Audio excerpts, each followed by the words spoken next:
السلام عليكم خوتنا. كالعاده والعوايد خوتنا، شوفوا هذو كيف راهم يستفزوا في الشعب الجزائري.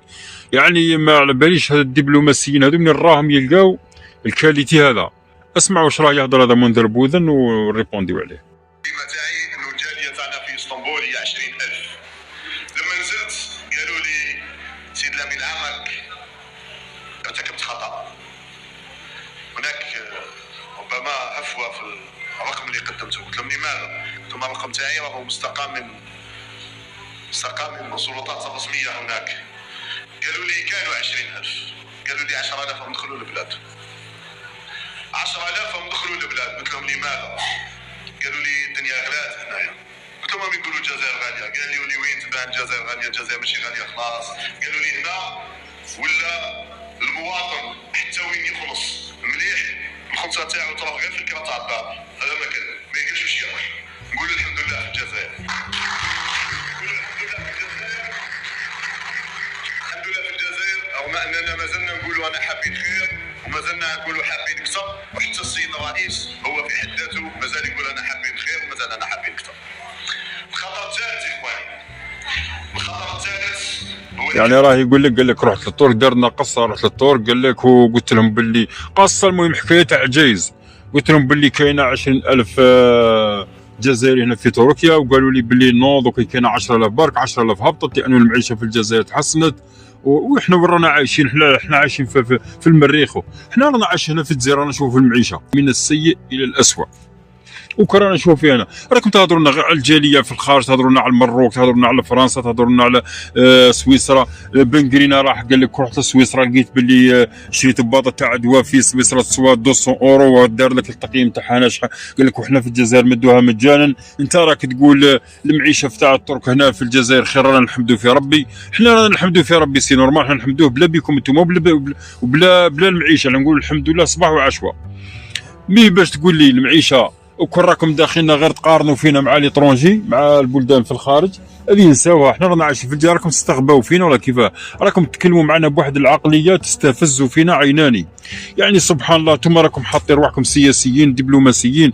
ما كوش دوك السياسي هذا لازم تكون فيه اوصاف. من بين الاوصاف هو انه يكون يعني عنده خاصه تاع يقنع اي انسان يهضر معاه، يقنعه، سواء مواطن يقنعه، سواء يتكلم مع صحفي يقنعه، يتكلم مع السياسي يقنعه، مع دبلوماسي يقنعه، مع سفير يقنعه في الخارج، مع واحد اجنبي يقنعه. انتم راكم ما تقنعوا حتى واحد اللي تتكلموا معاه تستفزوه. راكم تتكلموا على الشعب الجزائري، راكم تستفزوا فينا.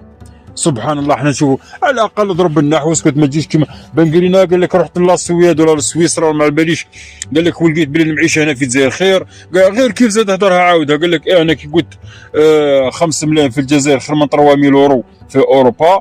قال لك مانيش غلط، وبدا يقارن لك 3,000 اورو في اوروبا على بال قد تسوى. انا 60 مليون سي محمد، اي 60 مليون يجيبها لي ميغري في فرنسا، يجيبها في شهر. الله يبارك ربي يعاونهم.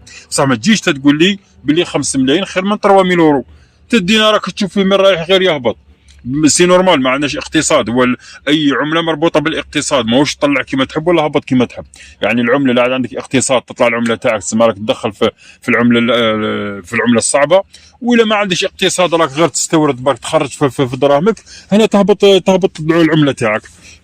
احنا سي نورمال ما عندناش مصانع، ما عندناش نتكي غير على القطره تاع البترول. هذه القطره تاع البترول يعني اي شركه فيسبوك في امريكا اي تدخل الدوبل واش رانا ندخلوا احنا من حسين سعود. يعني الناس اليوم راهي في التطور، ما بقاتش شركه بكري كانت سوناطراك تدخل بارابور الشركات الاخرين. مي الان دوك الناس راهي في التطور، راهي شركه تاع شيفرولي تدخل لك تريبل واش راك دخلتها من سوناطراك. على هذيك العمله تاعنا حنا تهبط. اذا المهم ماشي هذا الموضوع تاعنا. الموضوع تاعنا كي راكم تستفزوا فينا. انتم راكم دبلوماسيين والسياسيين، ما على باليش علاش راكم حطوكم. يعني ما لقاوش يعني ناس اللي تقنع. على الاقل وقت الصمت لازم يصمتوا، وقت الهضره لازم يهضروا. انتم راكم تهضروا اش 24 حاسبين باللي الهضره المهم هضر ازرع برك وخلاص. الهضره باللي راكم تقنعوا انتم في الرئيس ولا تقنعوا في الشعب.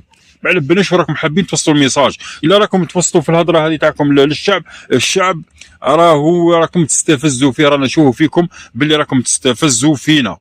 بالكذب تاعكم، لانه راكم تكذبوا علينا عيناني يا خويا. على الاقل كاين حوايج لازم تنفيتيهم ما تهضرش عليهم، باش تقول لي تا رحت للترك قلت لهم باللي الجاليه تاع التركم يهبطوا للجزائر والمعيشه عجبتهم في الجزائر، والاخر راح لسويسرا قال لك باللي لقيت باللي المعيشه هنا خير من سويسرا، وانتم نساكم يروحوا يزيدوا في اوروبا، تدخل لكم شوكه تروحوا تنحوها في اوروبا.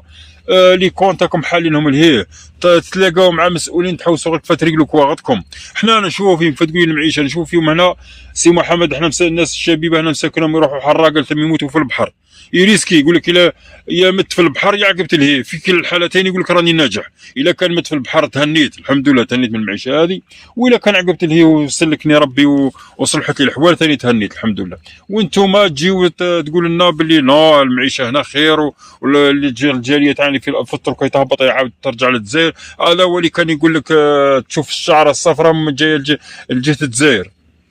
يعني سبحان الله تكذبوا علينا، يعني راكم تستفزوا فينا انتم كسياسيين. السياسي هذا ماهيش دوك اللي يعطوا له الماس ويقولوا ادخل في جبل خدم لنا تونيل، ولا سياسه هضره هذا ما كان. لازم تكون تقنع، انتم ماكمش تقنعوا. كيف حطوكم ثم؟ اسكو حطوكم متعمدين على بالهم باللي يعني يعرفوكم باللي ما عندكم حتى علاقه مع القناعه باش تقنع مواطن، وما عندكم حتى يعني مواصفات باش تجي في ذاك المنصب. عطاو لكم المنصب هذاك بالذمه باش يبينوا باللي هما خير، لانه لو كان يجيبوا واحد قاري وكراك وصح دبلوماسي صح وسياسي صح ويعرف كيف يهضر، ممكن يوليو يخافوا هما على المناصب تاعهم. يقول لك هذا يولي يتكلم مع الشعب ويولي يكسب ثقه الشعب ويولي الشعب معاه، غدوه قادر يلعب لنا اللعبه. تسمى لازم يجيبوا بناك كيما انتم هكذا تستفزوا في الشعب باش الشعب يكرهكم. واش تولي تشوف تولي كيما تشوف كيما يقول لك تشوف اللي راه سيء فيهم تشوفوا مليح. يعني كيما يقول لك العمشه وسط العميان تبان كحله العيون. هذه هي اللي رانا نشوفوا فيها احنا برك. تري ناس كيما انتم ما تستاهلوش باش تجيو في المناصب هذيك، وما تستاهلوش باش تتكلموا على الشعب الجزائري نهائيا، وما تستاهلوش باش تتكلموا باسم الشعب الجزائري. والافضل لكم هو الصمت، لانكم راكم تستفزوا في الشعب. يعني واحد الاستفزاز لم يمر حتى في عهد بوتفليقه. في عهد بوتفليقه ربي يرحمه ما كانوش يستفزوا كيما انتم اليوم. يعني كما كانت ناعمه صالحي وكانوا جماعه، والله يعني هذوك بارابور لكم انتم ولاو هذوك يعني ملائكه. انتم راكم يعني تغطيوا السمش بالغربال عين، على الاقل اسكتوا، يعني يعاونونا بسكتكم برك، اسكتوا خليوها تمشي كما راهي وخلاص.